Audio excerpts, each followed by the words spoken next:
Hey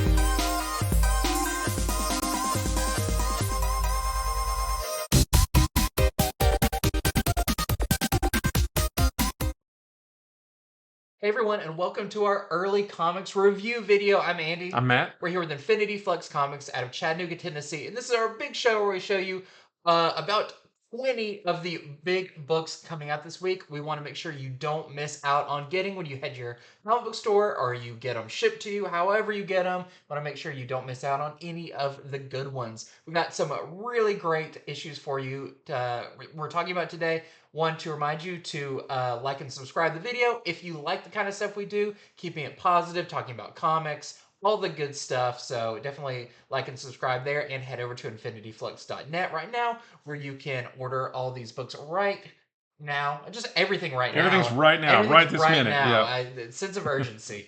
But no, head over there and check it out. Pre-order all the books, all that fun stuff. But let's get into today's books. We've got some really great ones. Oh, I'm yeah. going to be kicking it off with Superior Spider-Man #1. So this is a book we both read. There's a couple this week we both read because they're so big. Yeah. We had to both know about them and talk about them. It's actually just secretly because we just can't wait. Yeah, so I was guess we'll both talk about it. Yeah, I was like, I'm not waiting 2 more days to read that. Yeah. I really wanted to. So this is from Dan Slott and Mark Bagley. You're pretty much now a classic team on Spider-Man. Worked together forever. And this is kind of a continuation of the Superior Spider-Man Returns one-shot we got a couple of weeks ago. And that one we kind of catch back up with Doc Ock as he's trying to figure out kind of this missing formula that he had created. But it was kind of hidden behind his time as Superior Spider-Man when his mind was in Peter Parker's body, essentially. So we went through that. He unleashed this new supervillain, but this issue actually picks up with Spider-Man and Spider-Boy out on kind of a training mission. Like there's some threats. This character, like what, Mirage? You think so? Like a real D-list villain, which is what Peter says. Spider-Boy can come with me, but only if we take on D-list villains. Anything more than that, he has to go sit off to the side. But this escalates into this new villain arriving and them having to deal with that. A lot more Spider-Boy in this than I was anticipating. I wasn't thinking any Spider-Boy. Yeah, I wasn't even expecting him to be in here, and he's all throughout the book, which is fantastic. Very like Spider-Boy heavy, because it kind of ties in with the time frame that Superior Spider-Man was running around at that point and everything. There's a lot of really good stuff going on here. We've got our villain Supernova that makes her return, who is convinced it was Spider-Man that kind of created her and turned her into this like energy creature. But when it was actually Doc Ock in his body, just all that fun confusion going on. But I thought it was a really good setup issue. It's still kind of like, oh, what's going to be the Superior Spider-Man part of this? Doc Ock is in it. He's kind of catching up to everything going on and running surveillance on it, just kind of see what his creation is doing. Right. Yeah, this felt like a really good 90s Spider-Man comics. Spider-Man just fighting what's, more or less a random villain, throwing quips everywhere. Mark Bagley's on pencils, a lot of good action. But I don't quite know what the superior part of it is yet. Not that the book's not superior, but I'm just saying like Superior Spider-Man is Doc Ock in Peter's body and trying to be a better Spider-Man, but he's still kind of like a jerk and all that stuff. And that's not really like this. It's still Peter as Spider-Man fighting this other villain. So I'm not really sure where the superior part of it falls yet, but we maybe get a clue. It's like ramifications from when he was Superior Spider-Man, but he's not currently Superior Spider-Man. But the other big thing is there's a backup story in this that actually does take place during the run of Superior Spider-Man. You can pretty much pinpoint like around the exact time frame in that run that this takes place. You see there's a couple of characters that were swapped out with other characters, I'll say that, during that time frame, and you see those versions of the characters in here. But the kind of hook of this is Spider-Boy was around during that time frame. This is before him getting erased from reality. We see Spider-Boy back in when Doc Ock was the Superior Spider-Man, and like that's really cool. Like we haven't seen Spider-Boy before he got It's erased like yet. in context of where Right, he was yeah. supposed to be. So that's really cool. It kind of throws a new dynamic into the whole Superior Spider-Man character and all of that. So, and this, I believe, was, I mean, it said end, but if they continue with one-shot backup stories, I'm very interested to see what they're going to be doing with that. Yeah. There is some hints in the main story about how this could become more superior. Could be. Yeah, Yeah, possibly. we'll So, see. We don't quite know yeah. yet, but I feel like if you are a fan, especially if you are reading the Dan Slott Spider-Man run, or if you've read it and you like that, this is a great continuation of that. I mean, literally, it kind of feels like a continuation of Mhm. his whole run on Spider-Man. But also, if you're a new reader to it, this is a great job catching you up about the character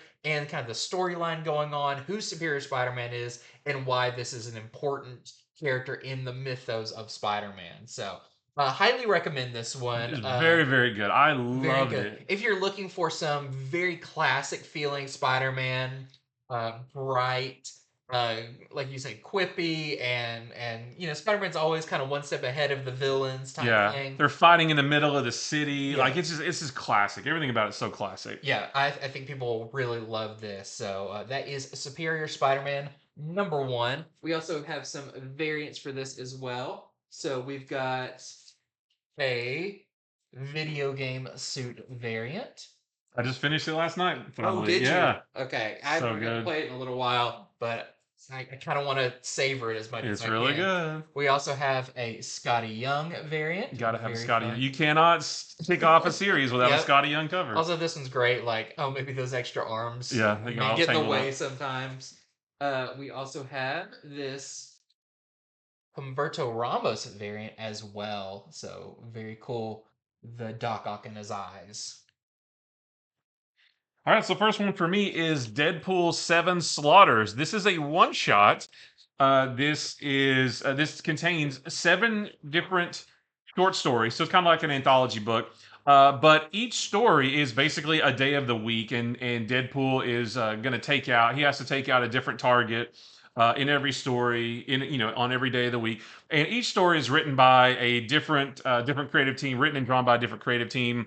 The first one's called Possibilities, written by Cullen Bunn, and the art is by Philip Sevy. Deadpool takes out an entire scientific lab that's working to weaponize the multiverse, and the ending of it was pretty funny. There's one called Tuesday, just called Tuesday, from Justina Ireland and Greg Land, where Deadpool is hired to take out a tech billionaire, and that one had a cool little twist on it as well. The third one is actually really interesting. It's called Lady Anime. It's written and drawn by Rob Liefeld and features Deadpool versus Lady Anime, who is a character that he created. I want to say it was like in his early. I think he did a short run on X Force like in the early 2000s, Hmm. and I think that's where she first popped up. If I'm wrong, let me know. But Rob Liefeld doing Deadpool. I mean, doesn't get more classic than that. I won't go through all of them, but there was just some really good ones. There was one. Oh, there was one called No Spider Blues, written by Steve Fox, and the art was by Gerardo Sandoval. And Deadpool gets hired to kill Spider-Man. But Deadpool's a big fan of Spider-Man Yeah. and he likes Spider-Man. So instead, he's like, I'm not going to kill Spider-Man, but I still want to go through with the job. So he breaks into the big limbo tower in New York where Madeline Pryor is, and he goes after Ben Riley slash Chasm instead. And that one was really cool. There's another one. The last one is written by Mark Guggenheim, and the art is by Will Portacio, which we haven't seen him in a while. So just a whole slew of just fun, short Deadpool stories. If you're a big comic book Deadpool fan, then I think you'll really like this one. All of the art across all of them is really good. The stories are, I'm not the biggest comic book Deadpool fan in the world, but I thought these stories were really nice. They're like, short and digestible, and there's not too much like silly, like all the humor worked. It worked Right. for me, whereas sometimes it doesn't always. So just a really good, solid one shot of Deadpool, giving you a whole bunch of different stories from a bunch of different creative teams. Thought it was really good. So we have a really cool A cover drawn by Greg Capullo, the man himself. So that automatically right there Yeah. means it's special. And then we've got this really cool Ryan Brown variant with Deadpool and the Infinity Gauntlet. That's a pretty scary thought. And then we have this Garson variant. He's done a lot of these kinds of variants before. The last one I could think, or the one I think of most for some reason is the Conan one he did. Yeah. I don't know why I think about that one more than He's the done other a ones. lot of them Yeah, though. but he's done a lot just like that with just all different images of Deadpool to make one giant image of Deadpool. They like Voltron themselves together to make a giant Deadpool. Deadpool would approve of a Voltron I think Deadpool. so. Yeah. Okay, next up is another book we both read, very Hmm. excited about. It's G.I. Joe Real American Hero, issue 301. You see the big one down there, but it's actually 301. Yeah, I love that it says first issue, but beside that it says 300 and to say Yeah. 301st issue. Uh, so this is really interesting. This is, if you don't know, Image acquired the rights to G.I. Joe and Transformers. And are doing their Energon universe thing that's Right. going on right now with Void Rivals and Transformers, and soon Duke and Cobra Commander going to be coming out. This is separate than that. It's still published by Image. I feel like this is a lot of respect went into this Hmm. because this continues Larry Hama's run. Has now spanned multiple publishers. Originally at Marvel, Devil's Due, Yeah. IDW, and now at Image, and keeping the same numbering. So it's 301. IDW wrapped up quite a few months ago with their big like 300th Actually, I think issue. it was November of last year was when Okay, 300 came wow. out. So it's been a whole year since we've had Real American Hero, and then now we get this one. But this is written by Larry Hama, which is great. You can tell Kirkman and the whole team at Skybound have a lot of respect for what he's built Hmm. over the years and wanted him to continue that. Real American Hero has a ton of fans that I know were very devastated that it was ending. So this is great. You have it back.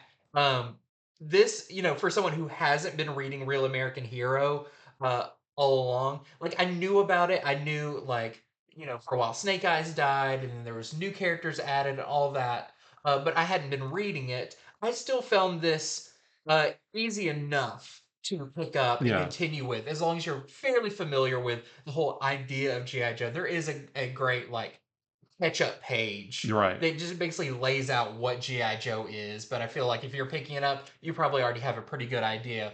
The art in this is fantastic by Chris Mooneyham. I don't know.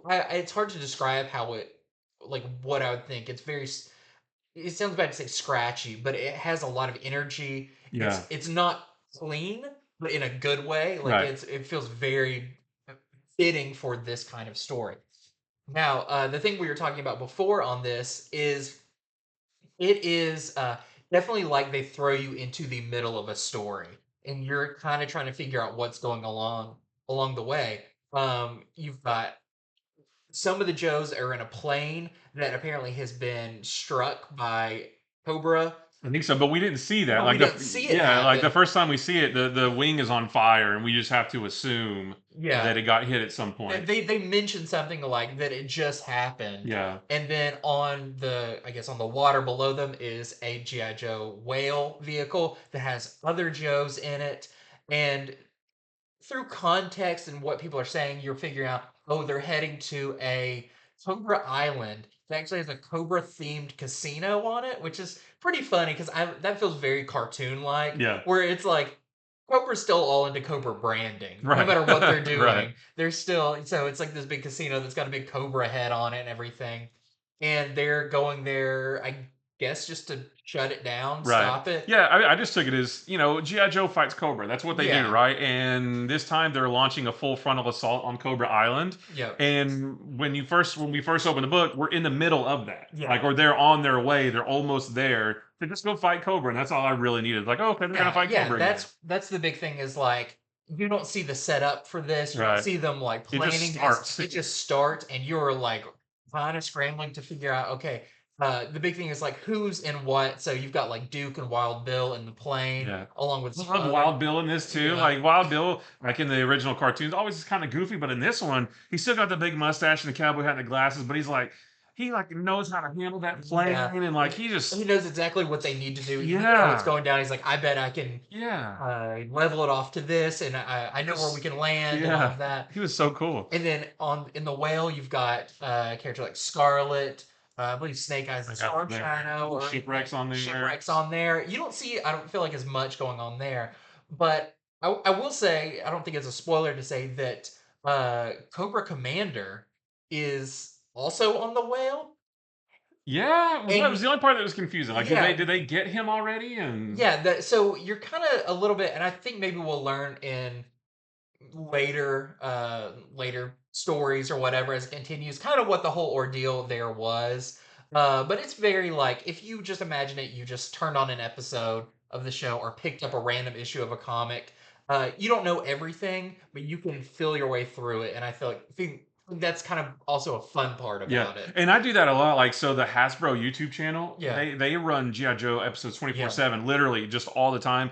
And if I just want to put something on the background, a lot of times I'll just turn that YouTube channel on, and it's in the middle of an episode. I don't know why they're fighting or what, but yeah, I don't care. It's like, oh, there's GI Joe and there's Cobra and they're yeah. fighting. That's all I need. Yeah, but all your favorite characters are here, and villains. You've got Dr. Mindbender, you've got Serpentor in there, you got Destro, and then I also thought it was very helpful in the back of it with kind of mini dossiers on a Right. lot of the characters because there was new characters that have been added along the way through the different publishers, and it does give you a good sense of like, oh, okay, that's who that is, and that's what their relation to this other Yeah. character is, and everything. So and that's what Wikipedia is for. If there's a character you don't know, G.I. Joe has like thousands of And characters. I did do that after reading this. I Yeah. was like, I don't know who There's that a couple is, of you know. characters that stuff happens to, and if you're wondering about it, easy enough to look it up Mhm. and everything. So I really like this. I'm excited to jump into this world and continue on from here. So if you are a big G.I. Joe fan, this will be great for you. If you're a new fan and you want to have something kind of meaty to get into, rather than the Duke and the Cobra Commander books are going to be great for new readers who that's literally going to start on the ground floor of Yeah. GI Joe. This is kind of your main course GI Joe of everybody's here, Yeah. everything's going on. It seems like the Energon universe, that's the purpose of the Energon universe is to basically start everything over. We just met the Transformers just landed on Earth. They still don't really know what Earth is like. They're just now meeting humans.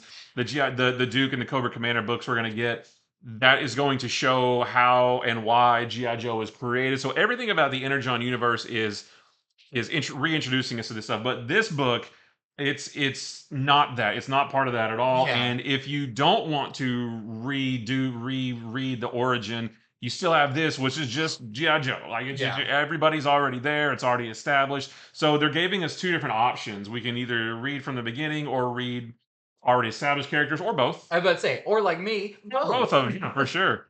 So yeah, great issue, a lot of fun, and the storyline they are setting up, the kind of what Serpentor was planning. When that you find out Oh what it yeah, is, and you see it, sets up a really cool, I think, next yeah. story arc that is going to be really cool to see play out. So Yes, and like if you're a GI Joe fan, I would recommend checking this out though, because the only thing is I feel like that Image and Skybound hasn't pushed this one as much because they're busy telling us about Energon Universe and Duke and Cobra Commander, and I feel like this one hasn't gotten the recognition that it deserves. This is a really good, just super classic GI Joe yeah, book. Action packed, good art. So if you're a GI Joe fan, I highly recommend this one. yeah, and some other cool things before I Oh get into yeah, the variants for this. Want to mention that also out is the I wouldn't say it's a facsimile. It is a reprint of issue 1. It doesn't have the original ads. It has some of the fun little things in it. But this is GI Joe #1 back from 82. 1982 Hmm. by Larry Hama. But this is actually a almost want to say like a director's cut Yeah, because originally and Larry Hama talks about it in the beginning, there was a speech that Hawk gives that Larry Hama didn't know they changed editorial, rewrote it without him knowing, and he's never liked it. It kind of changed some of the flavor of what the GI Joes were about and kind of how it reflected back on Larry Hama.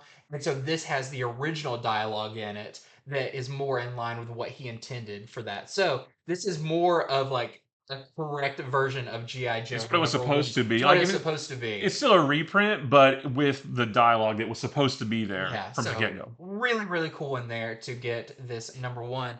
But that is not all.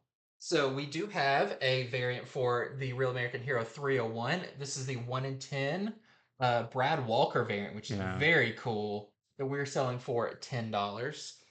But the GI Joe reprint also has its own. Well, I did want to show there's also a sketch cover or a black and white cover of 301, just of that original Kubert cover, which Yeah. is very cool. But also the reprint has a really nice kind of. almost an homage cover to the other one, but this time with Cobra. And I believe this is Olive did this cover, but very cool. So even if you're like, oh, I've already got this one or I've got a reprint of it, it's a variant cover, and that gives you a whole reason to get another one. Yeah. So very cool in there. So definitely pick up GI Joe: Real American Hero 301. And get in on all the goodness that they are doing at Image with the properties. Yeah, I love all the GI Joe stuff. I love all the Transformer, like Skybound and Image. They're killing it right now with stuff from my childhood. All right, so next for me is Speed Force #1. This is a new speedster book from DC Comics. This one is centered around Wallace West and Avery Ho. They are the two main speedsters of this book, while Wally West is doing his thing over in the Flash. And I'm not sure what Barry Allen's up to. Where's he at right now? Yeah, that's funny. I always thought that the Flash book going on now was going to be Barry. Yeah, But Barry, he's running around just mapping the he's multiverse. mapping the multiverse in something we saw recently. Yeah, I just don't remember. Well, he popped up in the last issue of Green Lantern. I think Oh, that's the yeah. last time we saw him. But yeah, so new book. This is shoot, I didn't get the who did I say? Jarrett Williams, I believe, is the writer, and then Di Nicuolo is the artist. So the art in the art in this is very dynamic. It looks almost like a manga. Of course, it's in color though, but there's a lot of good use of speed lines.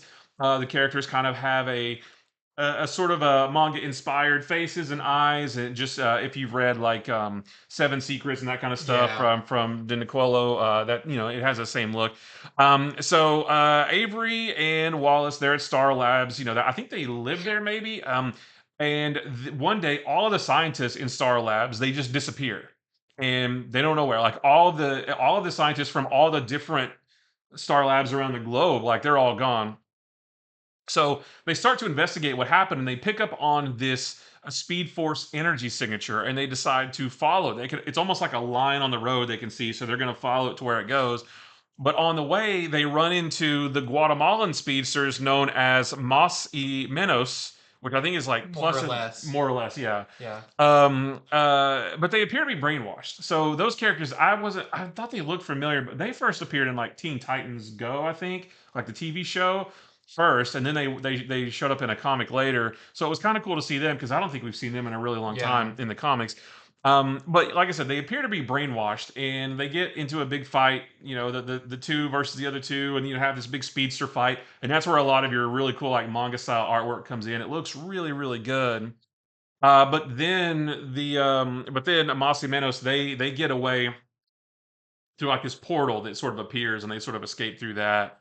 So Wallace and Avery, they sort of lick their wounds and go back to Star Labs, and we then see I think we see where the scientists wind up, and they all appear to be, well, I won't say anything. I won't say anything too much, but we do see who is behind it, and it's another I don't want to spoil anything. I want to read what I wrote about it.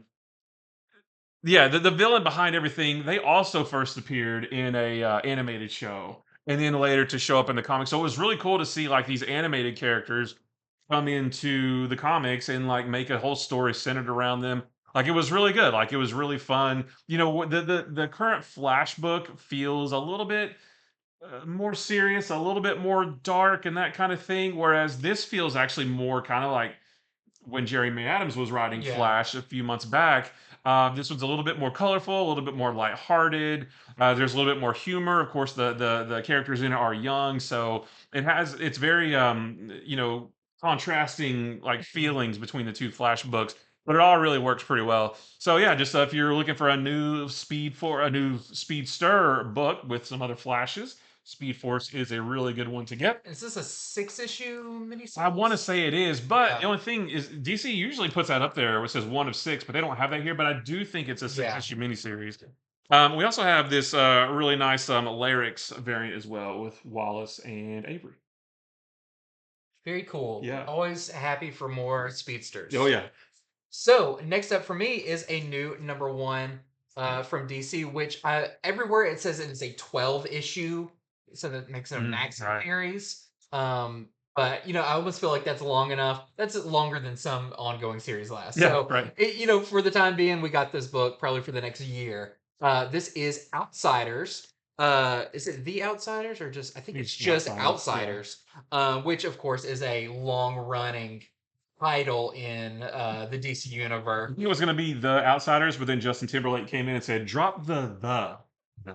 So It's a good social network good deep cut reference. there. Yeah.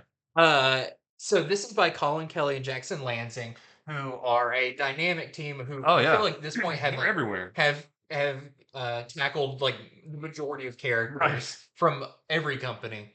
And the art is by Robert Carey.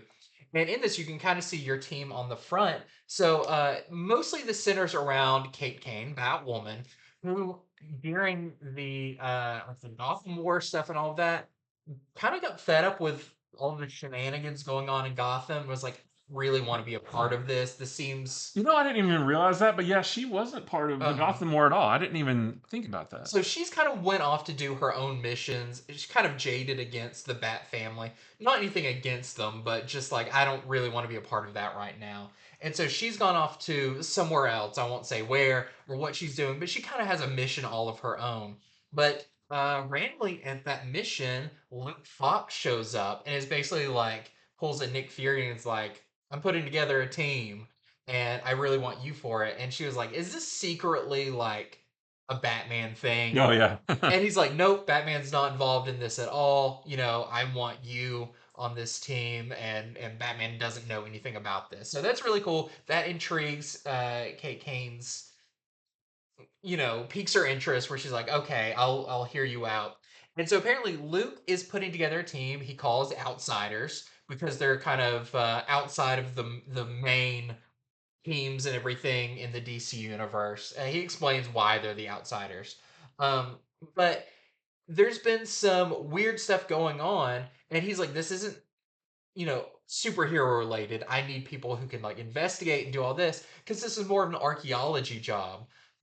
There's weird things going on. He doesn't say in the DC universe, but basically in the DC Yeah. universe, In the some world, right? yeah, Yeah. there's some hidden things, all of that I want to investigate kind of before they become a problem. So he wants Kate Kane on his team, and they're going to Antarctica because there is something under the ground there that his research team has been investigating, but people have gone missing. A bunch of weird stuff's been going on. They get the help of the character on the cover, the drummer, who is not a first appearance, but not exactly from the main DC universe. And that may give you some hints to where this book may be going.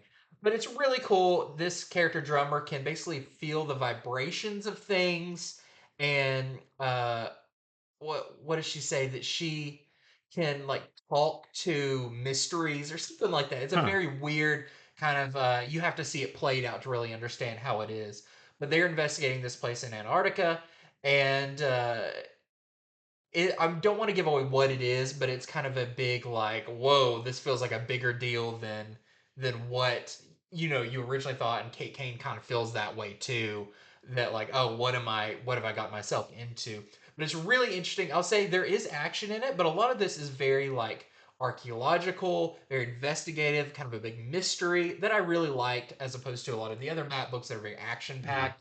This was definitely not boring, but a lot of depth to it in a really Sounds cool like sounds way. like it's got a good mystery though. Very Yeah. good mystery that we learn a portion of, I'll say. We get kind of the just peeling back the first layer of this mystery. There's kind of a name thrown around at the end that will definitely, if you it's one of those, if you know, you know. If you've been reading comics for a while, you'll get what they're referencing. But it also sounds like from future issues that there's going to be more mysteries going on that maybe tie into this main one, maybe don't, maybe are a whole other thing. So really cool first issue of this mini series that I'm not sure if it's there to set up some future characters that have been gone for a long time, or if it's going to be introducing a lot of concepts that have been missing a long time. We'll have to see as the issues go forward. But I thought it was great. I really liked it. The art was great.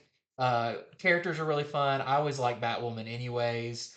She's got a cool like frost gear in this where they Uh it's like a snow version of her suit, which I always love when sold they on that, when they yeah. have their own versions. And Luke Fox promises her that she doesn't have to wear the wig. And she's Okay. like, "Well, you got me there." Yeah. So it's cool. She's kind of got a new look in this as well. So that is Outsiders #1. We also have a couple of variants for this. So we've got this really killer Dan Mora variant. That's the one I pre-ordered. Oh, it looks so Very good. cool. We've got this John Cassaday variant. And I believe I talked about this before. If you know a book that Cassaday worked on before, you may know where they're going with this. Astonishing X-Men. It's the next DC Marvel crossover. Okay. And then we also have a 1 in 25 Christian Ward variant that we are selling for $20. I like all the cool colors and Yeah. everything. Very icy. I'm really excited for that one. Like I've got it in my pull box. I can't wait Yeah. to get it. Like I'm DC is just firing on all cylinders right now, in my opinion. They got so much good stuff out. Yeah. All right, next up is a new book from IDW. This is called The Ministry of Compliance. This is written by John Ridley, and the art is by Stefano Raphael. And this one is really cool. So this one is equal parts like sci-fi, but also um, like mystery, espionage, conspiracy type story, all mixed together. So in this story, there's an alien race called the Devolution, or maybe it's Devolution, evolution, but with a D on the beginning. So it's like Devolution.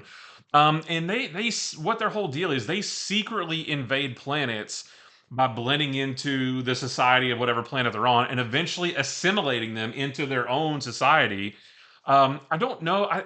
I think that maybe they're shapeshifters because they all look like humans in this book, but they do mention that they're working on assimilating Earth right now, and they all look human, but they said that Earth is their 13th planet. So I guess maybe they're shapeshifters that can just make themselves look like wherever they are.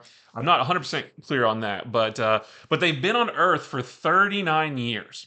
Now, the devolution, the way they're structured is they have 13 ministries, and each one of those ministries is responsible for manipulating a different aspect of human life. At least that's how they're taking over Earth anyway. So you have a ministry of finance, politics, education, media, sports, entertainment.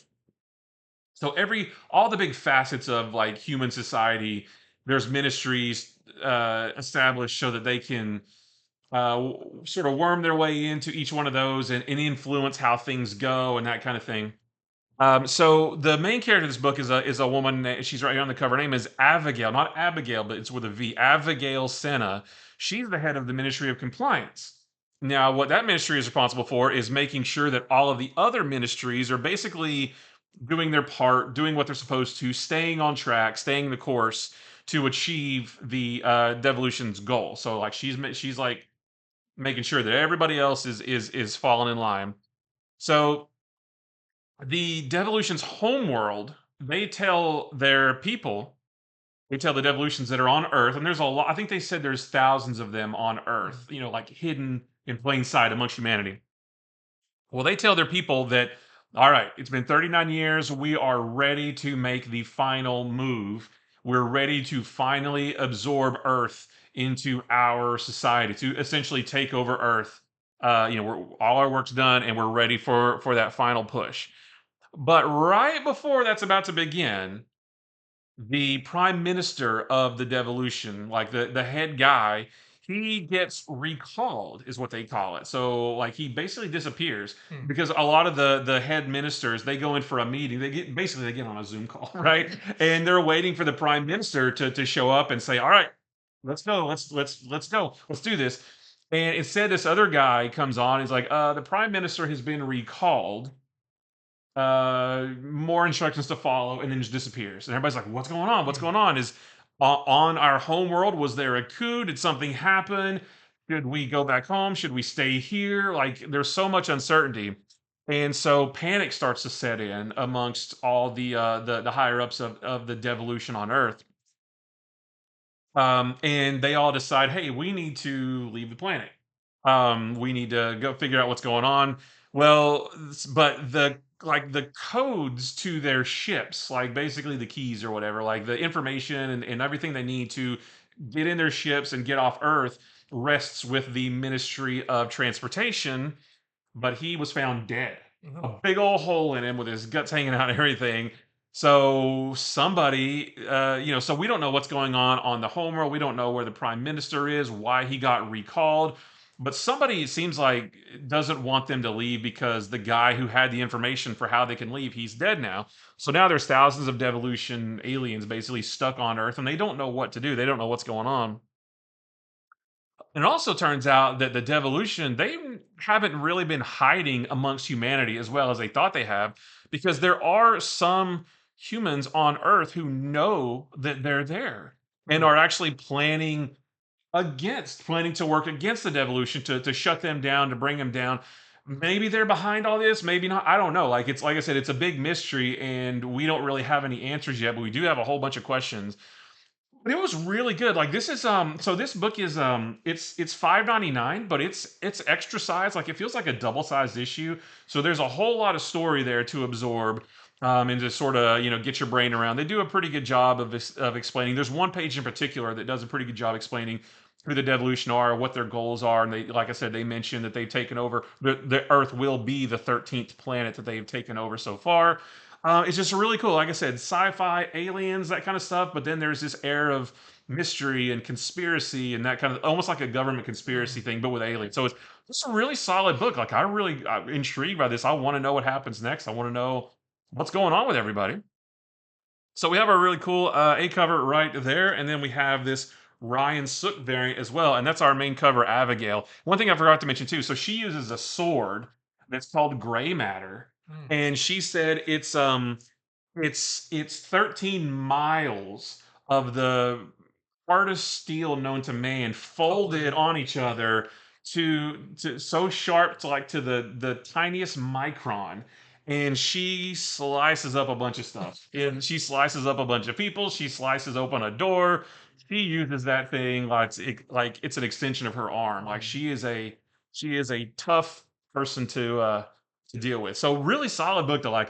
This was a really good, interesting mystery to solve. It Like, also sounds good because you said it's a maybe a double-sized issue, or yeah, a lot of the times we're like, oh, it'd be great if this was. I feel like I didn't get enough story. right. That sounds like a story that needed space to kick itself Yeah, a off. ton of story in this. Like, it took me a good while to read it because there's a lot to absorb and a lot to digest. But a lot of good story in here. It didn't feel rushed. It didn't leave me wanting more. Like, it set up the mystery and put all the players in place, and now we just have to figure out what's going on. Mm.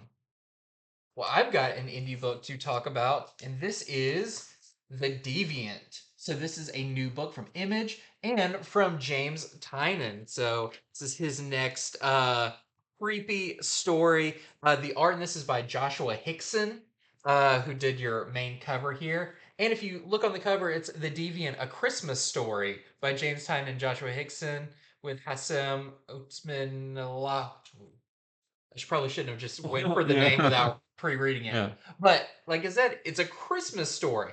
But of course, James Tynan is not writing a fun-filled Christmas story full of holiday cheer. No, this is full of dead bodies and serial killers. Merry Christmas. Merry Christmas. So in this, it goes back and forth between two time frames. One is 2023, and the other is 1973. Hmm. It starts off. We meet our character Michael in 2023.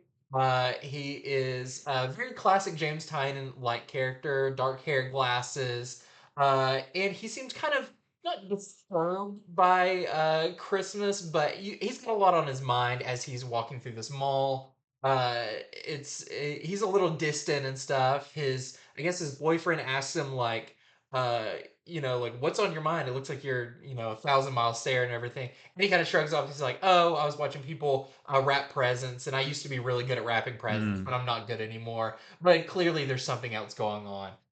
We jump back to 1973, and we see it may be the same mall. I think it is the same mall, but back in the 70s, a lady is leaving work. It's like she worked at one of the like anchor stores, like a Macy's or Oh yeah. something. She forgets her keys and she has to go back in with the lights off. She starts hearing a noise and finds that there is a dead or dying body sitting on Santa's chair, Oh. where kids would go and stuff. And so this kicks off a string of murders that happened in 1973 where the victims are kind of the young men who like play the elves at this mall Santa thing, and it seems like the murderer, like it looks like everything is pointing to the mall Santa is the murderer. There's some very dark things that kind of link that. The police run into this very scary looking Santa, but we jump back to the modern day in 2023, and Michael, our main character, is actually a comic book writer, and he wants to write a story about this.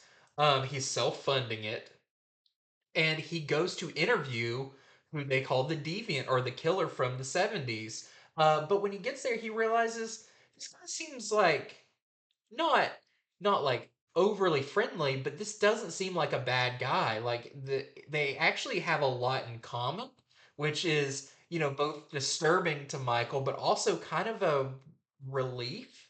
Like they learned that like he grew up around the same area. Their upbringing was somewhat similar. Their life experiences were somewhat similar, and this kind of starts throwing in the guy who was supposedly the killer says, I've been locked up for 50 years, but I'm innocent. And you can kind of see that maybe he would be, given all this. But around the same time, it looks like there is a copycat killer in modern day that's donning the same Santa costume and Mm. everything and doing killings of the same kind of targeted people. So, all very interesting setting up this new kind of horror mystery, murder mystery thing from James Tynion that's very in line. If you've read his other things, like the tone you're getting in this for Yeah. sure. Oh It's yeah. very in line with less sci-fi than Nice House on the Lake, but the dialogue and everything, the characters feel very similar to that. And I thought it was a great first issue of this book. It kept me engaged the entire time. How many issues again? I'm not sure. I can't remember if it's six or what it is. It seems weird that it is Christmas related for it to go past Christmas, but Yeah. I'm not sure. I'll have to look that up. But this is your A cover by your interior artist. And we've also got this really nice die cut cover by Hickson, your interior artist. So when you open that up, you kind of see what's surrounding that creepy Santa. We also have a 1 in 10 Danny variant that we're selling for $10. And we have a 1 in 25 Sorrentino variant that we're selling for $20. That looks super creepy. So if you're, yeah, the Santa has like a white mask on under the beard and everything, so it's very kind of inhuman looking. Okay. But if you like this kind of story, you'll like it. It's one of those like it's exactly what It's surprising, but it's also firmly within its genre. Nice. So if you're a James Tynion fan, you'll like this. Nice. All right, so next for me is one that was super good. This is Green Lantern #5, probably my favorite of the series so far, and the whole series has been great, but this one was extra, extra special. So, in this book, at the end of last issue slash beginning of this issue, Sinestro has taken control of four of Ferris Air's experimental fighter drones. So, like, basically, he's remote controlling these fighter jets, and he's using them to attack Hub City, Las Vegas, Tokyo, and Washington D.C. in order to instill fear around the globe because he wants off the planet and his ring's out of juice, and he figures if he can instill enough fear, it will recharge his ring and he can get out of there. So there's really cool. I get the beginning. It's not a spoiler at all, but like near the beginning, Carol calls in Hal, and she's like, "Oh, our drones are going crazy," and she says, they're attacking these different cities, and she said, "No human fighter, no human pilot has ever been able to keep up with the drones." And he goes, "Well, let's see how they handle me," and then he just takes off. I was like, "That is Very so." Hal. It's very Hal, but it was so cool, such a cool scene. Um, so yeah, he takes off to intercept them, right? And he's able to take out one, but he's only one man, and there are four different drones at four different places around the globe attacking all at the same time. How is he gonna do? He's not the Flash, right? I mean, he can't be everywhere all at once, right? So I won't tell you what happens, but he does try something that he's never done before. Maybe he's done it once in an attempt to stop them, and it's very, very cool. It shows the power of this new mysterious ring that he has, and it's just it's very, very Hal Jordan like. Basically, this shouldn't be possible, Yeah. but I'm gonna do it anyway, and it was so good. Like, I don't want to say too much. I don't want to spoil anything, but it was just such a good book. The art was fantastic. The ending makes me just want the next issue right now. The cover gives you a little tiny clue as to what may be coming next in the next issue. This was such a good issue of Green Lantern. This felt like just classic Green Lantern charging up his ring, flying off into the air. He makes cool constructs in this. Just like everything about this was so cool. I love this issue so much. So yeah, I'll stop gushing now. But that's our A cover right there, and then we have this Evan Doc Shaner, which he does a great Green Lantern. That's a very nice variant cover. This is our Mike Diodato Jr. artist spotlight variant. Looking like he got beat up a little bit there. Disheveled. Village disheveled, yeah. And then a 1 in 25 Federici variant that we're selling for $15. Guys, if you're a Green Lantern fan or a Hal Jordan fan, this issue and this series, I highly recommend it 1,000%. Yeah, Jeremy Adams Yeah, writing that. Previously working on Flash. yeah, Now working on generic Flash, yeah, I believe. yeah. In this still, yeah. I haven't read anything from him I haven't Yeah. thoroughly enjoyed. He gets it, right? Yeah. Him and Joshua Williamson together, they just understand classic DC. It's Yeah. awesome. So yeah, comes with our highest recommendation. Absolutely. Next up for me, I've got a new Star Wars one shot in a new series of one shots. It's Star Wars Visions. This is Star Wars Visions Peach Momoko. So, if you're not familiar with Star Wars Visions, it's on Disney Plus. It's a series of standalone stories that are artist or writer interpreted interpretations of the Star Wars universe. So they're not in continuity. They're not set at a certain time, but they use elements of Star Wars and the general themes and kind of establish things to tell their own stories. And so this one is now in comic form, and we've got this by Peach Momoko telling her own version of the Star Wars universe. So in this, we have a character named Keiko, who is a descendant of a Sith Lord. But clearly is not bad. Like definitely does not like this family heritage. We have her companion droid named Gel or Gel. I'm not sure it's Gel. Was it GIF or GIF? Yeah, I know. It's GIF. It's RG. And we also have a local girl to this planet named Popo, who is kind of a merchant that gets pulled into this adventure as well. And she's the descendant of the Sith Lord's name is Anokot. So we don't know much about him, but it seems like this is the funny thing. So all the names and everything are told to you on the first page, which is kind of your uh, uh, what is it called? Dramatis personae or whatever that like shows you little circles. Oh yeah. The name and a little thing about them. After that, there is no dialogue for the entire book. So the only way you know the characters' names and kind of their history is from that first title page, basically. But it does. The story is not too hard to follow, even though it is very weird. If you know Peach Momoko's original work, but she tends to do a lot of lack of a better word, meaty things, eyeballs and kind of weird guts type things, all of that. You see a hint of it on the cover. But it seems like Keiko and her droid are investigating this planet because there is a Sith cult that has risen up out in kind of the outskirts of this town that maybe are trying to either resurrect or worship or something the Sith Lord that she was related to. And so she's going there to figure out what's going on, maybe shut it down. We don't quite know what her reasons for doing it are, but with the help of Poe, the merchant, kind of like guides her on their way and everything. We see can Keiko stop what's going on or gets drawn into it further, being she has a connection to the Sith Lord and everything. So a lot of this is up for interpretation.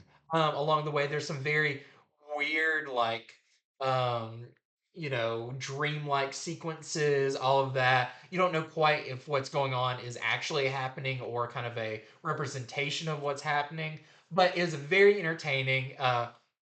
even though there's no dialogue, it wasn't a quick read. I really tried to take my time and look at the panels because Yeah. you definitely follow the story better if you take your time with it. And I thought it was really cool. I really like Peach Moko's art in this. She definitely knows Star Wars and has some very unique takes on things, but it still all feels within the still feels within universe. So very cool. If you're looking for a one-shot story that takes place outside of everything that you can just read with no context, really cool in there. And we've got future stories coming up by different creators telling their own Star Wars stories. I think next is actually a continuation of the Ronin story. Are those all going to be without dialogue, I or don't is think just this so one? because that's a very Peach Momoko thing Yeah. to Okay. do. But we'll see. Because the Vision show, some episodes had dialogue, some didn't. It Okay. was Oh, just that's right. Yeah. Yeah. yeah, it was so I feel like it's whatever the creator wants to do. But very cool in there with Star Wars Vision Peach Momoko, number 1 of 1. We also have some variants for this by not Peach Momoko, but are still very cool. We actually have a Stan Sakai variant, Very which I would nice. love to see him tackle a Yeah. Star Wars story. We have a Coley variant. I love Cam and Coley. Yeah, so very cool to see. Very different take on the on Peach Momoko style. Yeah. It's hard to get as different as that. And then we also have a 125 Okazaki variant for That was $35. really cool too. Who is this character? I like their look. Who's that? That's Keiko. Okay. The Oh, that's the main character. yeah, Yeah. she has a lightsaber.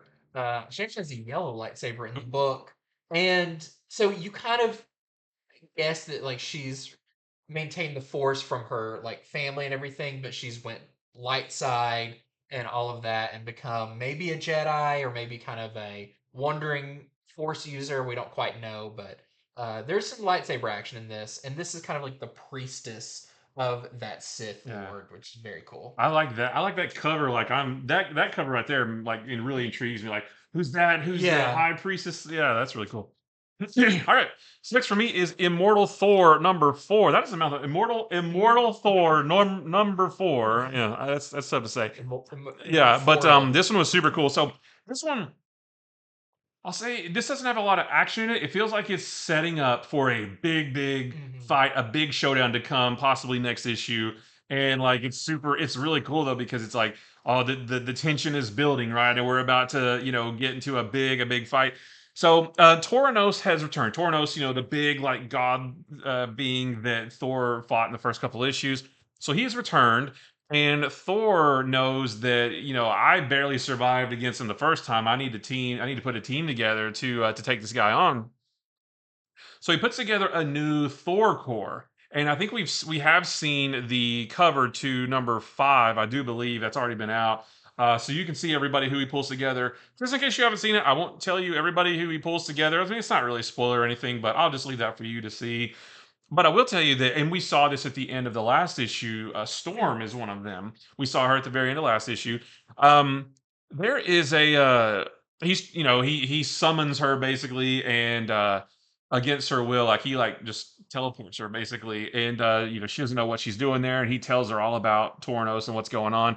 And there is a really there's a little, we don't really fight, but there's a little bit of, my powers are bigger than your powers kind Yeah. of thing, where she's like, Thor, I need to go home, and he's like, no, you need to stay here, and so she zaps him with lightning, and he actually says, he goes, ouch, that he's like, that didn't feel good. He didn't like knock him on his butt or anything, but he's like, that didn't feel good. And then so, they're sort of going back and forth, and it's really cool to see. She says, you control the storms, but I control all weather, that kind of thing. So they don't fight or anything, but they do like sort of go at each other just a little bit. But there is a moment, I won't tell you what happens, but there is a moment with Storm in this that I think some people are going to be talking about. It's not necessarily the first time it's happened, but it's just really cool because this is one of the most debated things in comics is, well, people, you'll lay out this scenario and people like to, speculate on how this scenario would go. Well, that happens in here, so it actually sort of shows us. It's a really cool scene that, like I said, I think people will be talking about for a while. So it's basically just him rallying the troops. He's like, "Listen, I need help. This Tornos guy's coming back, or he's almost here. I need your help. I need your help. I need your help. And the group he pulls together. Again, you can go see the issue for the cover for number 5 and see it. But just in case, I won't tell you. But the group he pulls together is really really cool, and I want to see them all together against Tornos. So just another really good issue of Immortal Thor. I've been really been liking this. I've never been a month to month reader of Thor, but this one is really good. So I recommend it. There's our A cover, nice Alex Ross cover, and then we have our MCU homage or homage. Is that the right? Is that what they're calling these? Like this says Earth's Beyond Earth's Mightiest Heroes. Yeah. Yeah, but a very cool like MCU cover right there. Super good. Next up, I've got another number 1. So this is a chock full week. This is Geiger Ground Zero number 1. It's actually only going to be a 2-issue miniseries set in the what is the universe called now? The Ghost Machine? Or the Oh, the unnamed. unnamed. Yeah. The unnamed. So I know a lot of people are big fans of Geiger. Yep. Junkyard Joe. Junkyard Joe's great. All of the characters that Jeff Johns has built up over him with Gary Frank and all of that. And now this is the first one that is actually under the Ghost Machine banner, which is his new imprint at Image. Very cool. So this partially works as like, I wouldn't say it's a sequel to the original Geiger. It's a little bit of a catch up. Okay. It is original story, but you're seeing. I think he calls it. Jeff Johns calls it the secret origin of Geiger. But didn't we already get that in? We did. We saw when he became Geiger, but this Right. is like the first couple of weeks Okay. after he turned into it. We don't know how he got like his cloak and his like stabs and stuff that like help him keep his radioactive energy like. I thought we did see that. I thought the scientist guy that found him gave him that. But you haven't seen him meet the scientist. Okay. But Okay. it's like that part of the secret origin is that Okay. there's other storyline going on here about a guy who says that Geiger killed his brother, Oh. and he's going for revenge against him. Of course, he does not know how powerful Geiger is or how uncontrollable he is at this point. So it's really cool. We see some scenes we've seen in the original Geiger about the character before he got turned into it with his family and all of that. But we do see some different angles on things. But it's a really good catch up if you haven't read the other Geiger. Even if you have, still a fun continuation of it. And I think the next issue, now that they kind of set up the early part, is going to get more into some new ground with Geiger's early days. So that's really cool. But a big part of this is the fact that it is the kind of starting point. He says Jeff Johns says this is a lot of number ones. It's issue 1 of this new Ground Zero. It's the secret origin. It's the first issue that has the Ghost Machine logo on it, and it's kind of the kickoff to this new universe that he's building. So there's a lot in this. He calls it like a prelude to like a lot of the stuff coming on.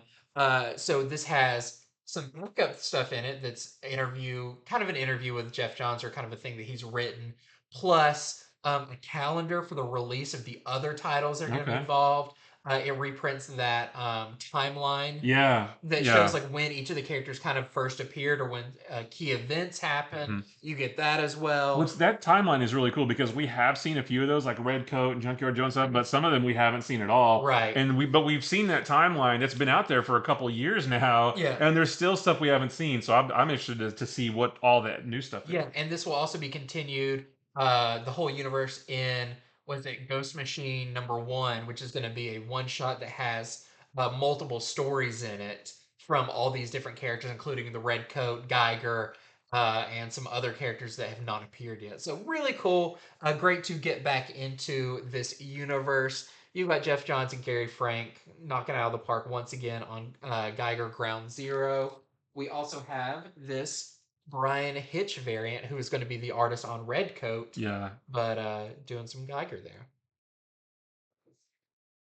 Next for me is Daredevil number 3. This one was also really, really good. Every issue of this series so far has just gotten better and better and better. This is my favorite one of the 3 so far.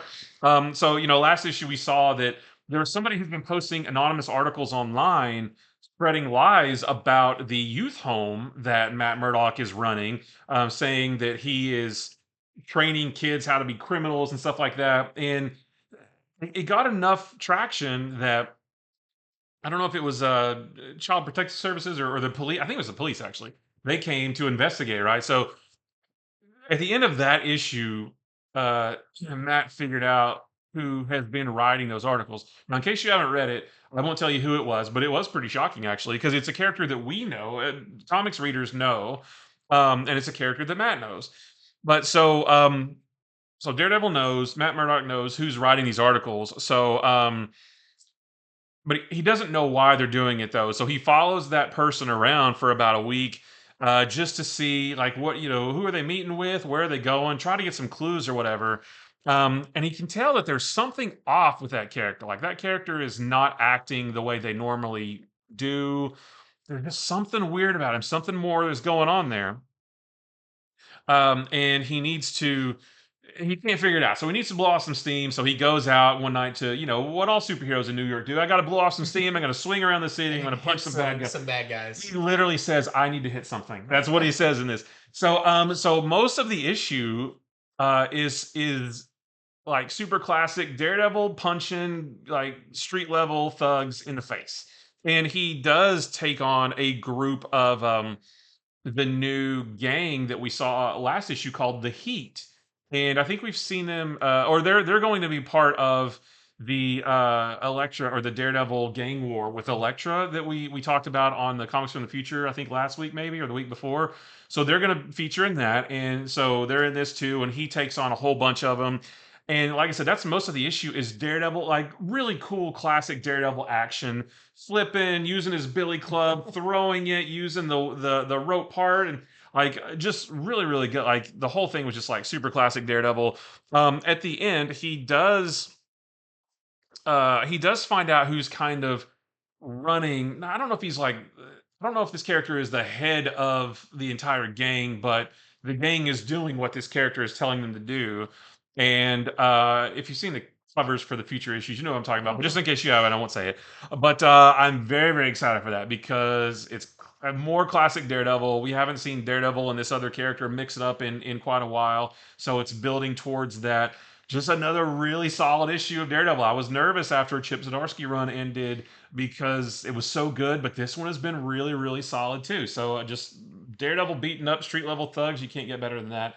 So there's already covered by John Romita Jr. And then we have this really cool Cassara variant. And then we have this 1 in 25 Granov variant, but I don't have a price on that one yet, but that's our 1 in 25 variant. Very cool. Glad to hear Daredevil Yeah. still being up there after such a now historic run with Chip Zdarsky. And maybe it's just me. I just put the Zdarsky run on such a high pedestal, but this one is measuring up pretty good too. Okay, next up for me is Sandman, Wesley Dodds, the Sandman, #2. This is our second issue of the new Golden Age miniseries they're doing.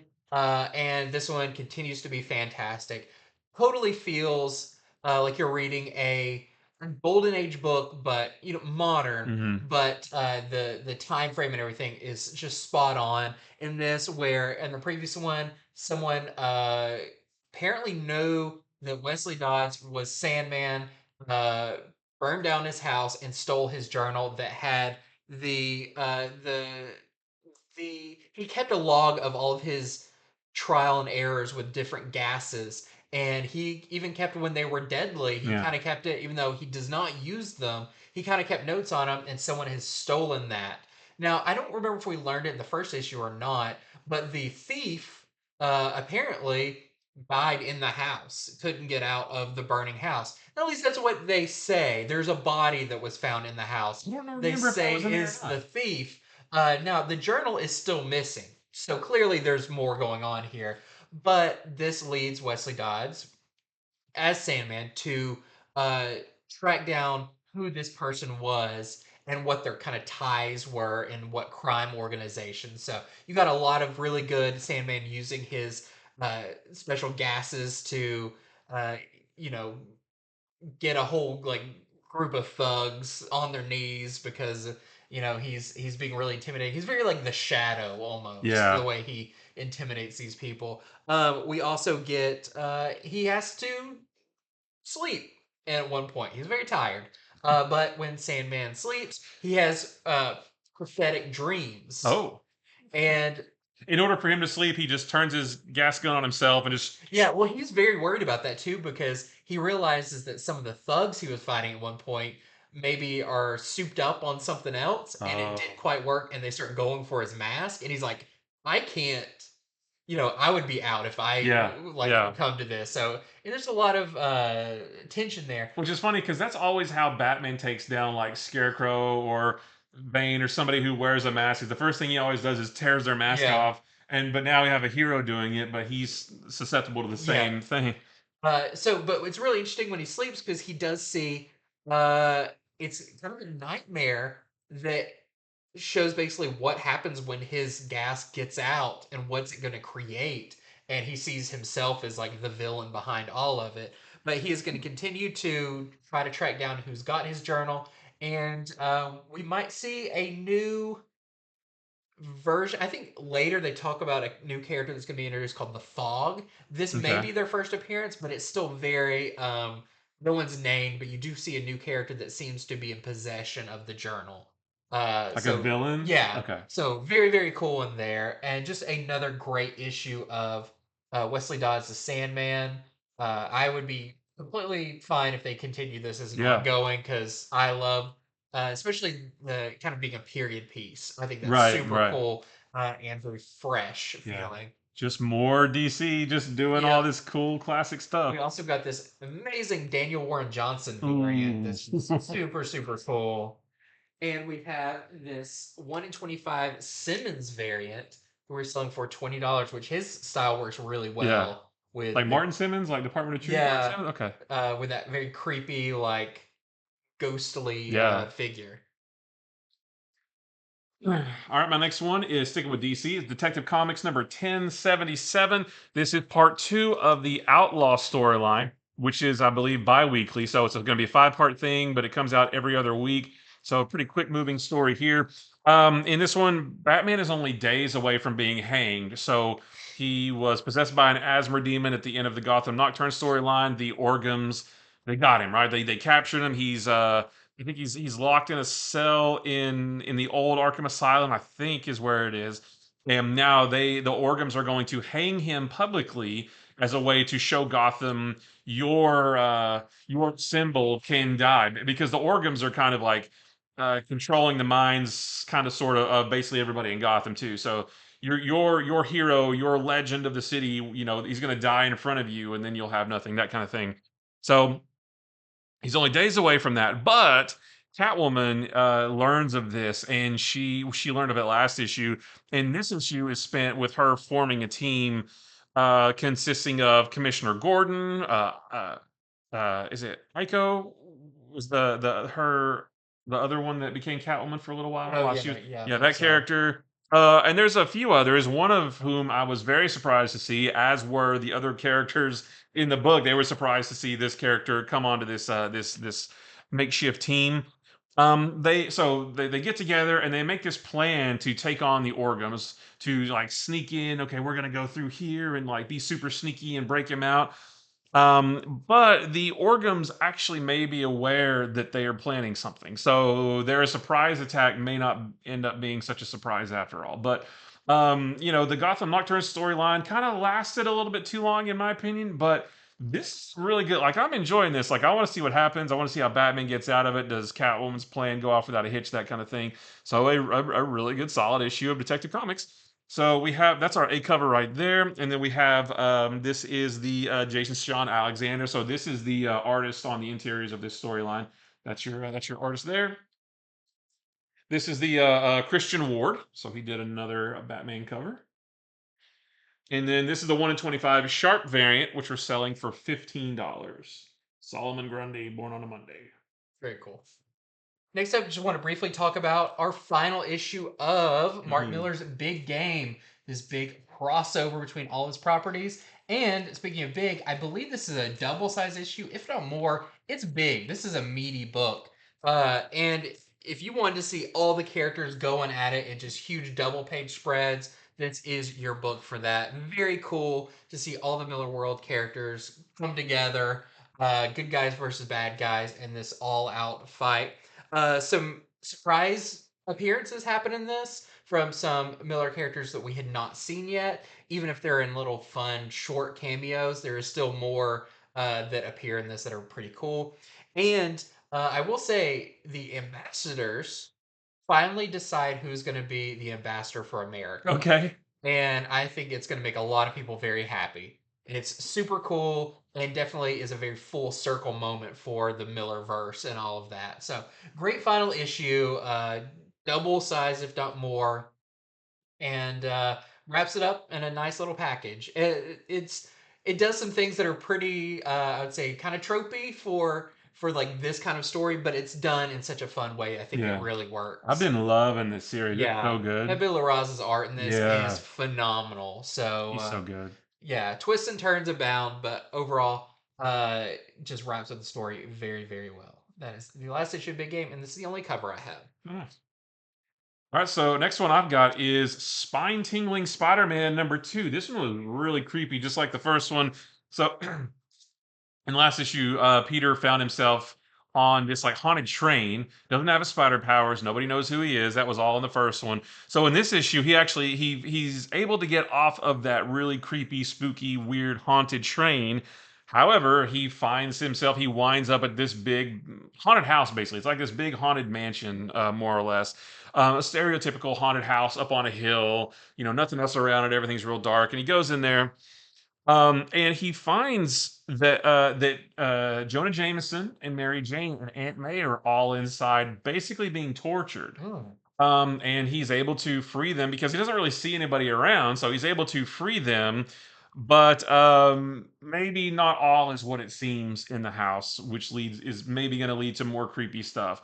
So the first issue was really good, like perfect Halloween book, and even though Halloween's over now, still a perfect Halloween book. Like it's still like this. This will be a great like when this series is done. This will be great to read like every Halloween because this is Mhm. really really creepy. So yeah, there's our A cover right there, and then we have this. It's really cool. Yeah. Oh, this is the. Oh yeah, Chris Allen, Stormbreaker's variant. It's not as creepy, more heroic. Yeah, that's like typical Spider-Man. Wait, this is Spine-Tingling Spider-Man, right? That Yeah. seems like such a yeah. Like yeah, like this book doesn't look like this, right? He's all in like this weird nightmare world or something, but this one is just classic heroic Spider-Man. Yeah. Okay, next up, I've got Batman and Robin issue number 3. Continues to be super fun. Joshua Williamson and Simone DeMeo bringing the dynamic duo together. Uh, they're still hunting White Rabbit that's been part of this whole mystery. But I think the big part in this is Shush. I Mm. mean, actually kind of comes face to face with Shush and is basically like, where's Tommy? I know this I know this has something to do with Hush. I know you're either working for him or something, but where's Tommy Elliott? And Shush is like, there's more going on here than you know. Interesting. So I thought that was a super cool thing because, of course, you get the character Shush, but they hadn't mentioned Hush this entire time until now, where Batman confronts her about this. Super cool in there. Great chase scene as well. If you're looking for an action-packed issue, this is kind of nonstop car chase and Ooh. fighting and all that kind of stuff in the And best Simone way. DeMeo doing that is Yeah. awesome. Yeah. Just the reflections in the cars Oh and yeah. everything are incredible. But there's some bigger mysteries going on behind the scenes that, White Rabbit is, you know, m- has actually kind of a conversation with Batman and Robin about what's going on. And, she may be a villain, but, she's got some information as well that they need. So, a really cool issue, and I'm really enjoying this series. So, that is Batman and Robin number 3. We've also got a few variants for this, including a David Finch variant. Very cool to see Finch drawing Batman again. Yeah. We've got a Kale New variant with Robin's new Robin Yeah, that looks Mobile. great. And then we also have this. This is the 1 in 25 Stoko variant that we're selling for $15. That's cool. With, That's with Robin's yep, big car. more chases. Yeah. All right, so next is Capwolf and the Howling Commandos #2. Now, full transparency, our books, some of our books came in fairly late today, so I actually didn't get a chance to read these last two. But I did flip through both of them, and this one, we saw at the end of the last issue is when Captain America actually gets turned into a werewolf, and now he's got to deal with that, and he realizes that he theorizes as to why he's able to still speak while he's a giant werewolf and kind of still be in control. The Howling Commandos, they're not really super keen on having a big werewolf on their team, but they realize that there's more to do. We do see some of what's going on in that Nazi base that they were investigating in last issue, and things are just like escalating and getting worse and worse. So yeah, just another really cool second issue. I think this is a 5 or 6 issue miniseries, but yeah, Cap Wolf, like it sells itself basically. Just the idea sells itself. Yeah. Next up, real quick, I'm just going to mention Uncanny Avengers issue number 4. In this one, it is finally revealed who the new Captain Krakoa is. I know there's a lot of speculation about who it could be. Some people may be wrong, some people may be right. But what does this mean for what's going forward in the Fall of X? We'll have to find out. And now that this kind of gets revealed, the people who thought that they were working for Cyclops, like Blob and some of those, may change their tune on it. So very cool issue of Uncanny Avengers, issue number 4, and we have this Rob Liefeld variant drawing, of course, Deadpool. Yeah, well, that's a nice classic Captain America though. The Yeah. Buccaneer boots and the flared out gloves. We haven't seen that in a long time. Yep. And last up is Fantastic Four #13. Like I said, I didn't get a chance to read this one, but all you need to know is that they're the Alex Ross cover with Doctor Doom and a Doctor Doom dinosaur. Speaking of selling itself, right? No, but this is the second and final part of the storyline that started last issue, where the Fantastic Four went to an Earth where all the Avengers were there, but they're all dinosaurs. And the dinosaur versions of Fantastic Four wound up on regular Earth basically. And I will say that this happens. Daredevil, Doctor Doom does get on the back of the Doctor Doom dinosaur. Dr. Doom Dinosaur would be okay with it. I guess the only person that could ride him would Is also himself, be yeah. it would be Doom. Yeah, so super cool. I can't wait to read this. And actually, the next issue, just to look ahead, that's going to be like Reed made that entire block of New York disappear for a year. Yeah. Well, next issue is the year. Like the year is Wow. up, and now everything's going to be coming back. So that's going to be really cool too. So don't miss this super cool run of Fantastic Four. So that's our A cover, and then we have this Knights End variant as well with the Thing and Moon Knight. Very cool. And finally, I've got kind of a rapid fire of Star Wars books, starting with Dark Droids number 4. This is a penultimate issue. A lot goes down in this issue, especially with the Scourge droid. I guess he's just called Scourge now. He's very creepy looking. He's got multiple arms, and there's not all robots. Some are organic, and it's real creepy looking. But he spread himself so thin that he had to kind of create a council around him to subdivide different parts of his personality so he can talk to them and kind of work out his plan. And maybe even he thinks he's going too far. You'll have to read it to find out, but really cool issue there. We also have this is Dr. Aphra number 38. This, I believe, takes place after this issue of Dark Droids. So if you're reading both of them, read them in that order so you can kind of see where one leads into the other one there. And then lastly, we have Star Wars Mandalorian issue number 6, and this covers the episode "The Tragedy," where Mando runs into Boba Fett and Grogu gets taken by the Dark Troopers. So really cool one here. This is when you get Boba Fett smacking some stormtroopers in the helmets with his staff. Yeah. Great fight scene in that one. Continues that. And here's some of our variants for it. So we've got this really nice Life Day variant for Dr. Aphra with Chrysanthemum and Aphra. Even crazy Wookiee bounty hunters celebrate their favorite holiday. We've got this Dark Droids variant. It's the action figure variant with Ajax Sigma on here. Very cool. I like his design. That's a cool design. Yeah, it's very kind of retro robot design. Then we also have for Mandalorian, we have this McCree variant. It's very cool. And of course, we've got the concept art variant as well. I think this is actually, yeah, this is inside the Slave One, which is super cool to see the inner workings of it. And that is it. This is a big show. We Yep. had tons of number ones to Yeah. talk about, tons of continuations or big things happening, and some of our favorite books. So thank you so much for staying tuned, watching it till the end. Give us an emoji of How about a taco? a taco emoji if you watch it till the end. We would really appreciate that, and we'd really appreciate you subscribing as well. Head over to infinityflux.net where you can order these books right now. Pre-order one's coming up. Stay tuned for a video coming up on Wednesday, where we are going over some early comics that you can pre-order so you don't miss out on all of the goodness. And until next time, if I didn't already say enough, see ya. See ya.